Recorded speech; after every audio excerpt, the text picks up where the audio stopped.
Hello guys, good morning. આપણે પણ બ્લોગની શરૂઆત કરી દીધી. સવારમાં ફ્રેશ થઈ ગયા છીએ. અમે જઈશું દુકાને જવા માટે. ત્યાં ટાબર્યું કે મારે નિશાળે જવું છે. ભાઈ તું જતો રહે. બસ સ્ટેન્ડે પહોંચી જાય છે. ત્યાંનો આપણો નજારો દેખાય છે. દુકાન જો ફર્સ્ટ ક્લાસ, ખાલી કોઈ દુકાનની સવારમાં કોઈ હોતું નથી.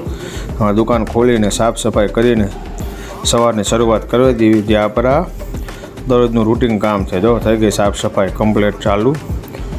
વારીને કમ્પ્લીટ કરીને દીવાબત્તી કરીને આગળ કામકાજ કરશું ચાલુ.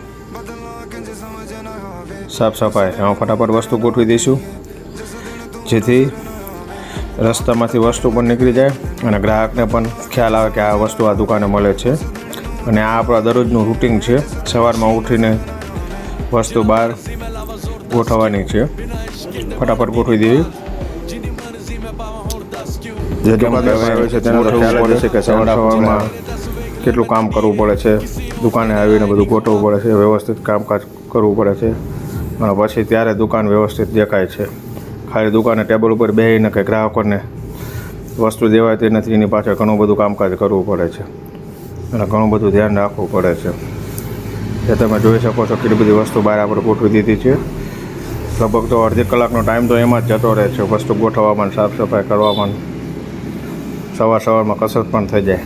જો કમ્પ્લીટ ગોઠવી ગયું કેવું લાગે છે જોઈ લો. અંદરથી અગરબત્તી કરીને આપણે આગળનું કામકાજ ચાલુ કરશું અને ભગવાનને પ્રાર્થના કરશું કે ધંધા પાણા વ્યવસ્થિત ચાલે અને મહેનત કરે.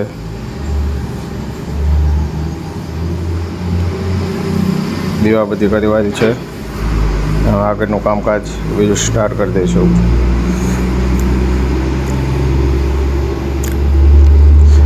ત્યાં સવારમાં જો ગ્રાહક આવી ગયા અને એમાં વાતો કરવાવાળા મળી ગયા એમને. એટલે એ પહેલાં ચર્ચા કરે છે ને પછી દુકાને આવશે. જો હવે આવે છે. જો એમને હાથે કંઈ તો વાગ્યું લાગે છે.